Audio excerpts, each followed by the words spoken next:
के जीवन में खतरा आने वाला है। खतरे की घंटी इस दुनिया में बज चुकी है। युद्ध के माध्यम से खतरे की घंटी बज गई है, जिसकी आवाज आपके दिल में बजी है।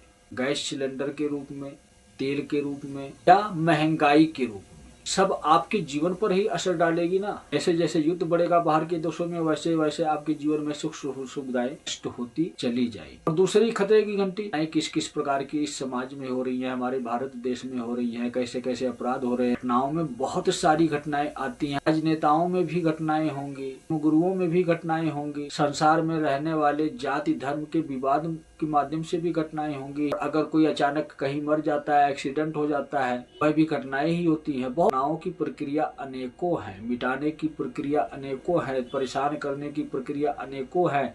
सजा देने के लिए शिव अनेकों माध्यम बनाता है कि जीवन में खतरे की घंटी कहां कहां से बजने वाली है। इससे पहले बज भी चुकी है, आपने खतरे की घंटी सुन भी ली है। सोशल मीडिया के माध्यम से कि मोबाइल में भी बज चुकी है खबर के स्वरूप में कि इस दुनिया में, देश में ऐसी घटनाएं हो रही हैं, ऐसे घर मकान जल रहे हैं, प्लेन जहाज जल रहे हैं, गाड़ी से लेकर बस तक जल रहे हैं। यह खतरे की घंटी बजाई गई थी 21 अप्रैल से लेकर 1 मई के बाद। आप लोगों ने देखा होगा कि थोड़ा अब कम न्यूज आ रही है, तो आ रही है। खतरे की घंटी बजा दी गई कि अब के जीवन में जो समस्या शुरू हो जाएगी, इस संसार में, इस देश में जो समस्या शुरू हो जाएगी, तब तक उस समस्या का समाधान नहीं हो जाएगा, तब तक संघर्ष चलता रहेगा। मतलब अधर्मियों को मिटाने का कार्य शुरू हो चुका है पृथ्वी से, और जब तक अधर्मियों को मिटा नहीं दिया जाएगा, तब तक हर प्रकार की घटनाएं, दुर्घटनाएं, प्राकृतिक आपदाएं या विश्व युद्ध की प्रक्रिया से सब कुछ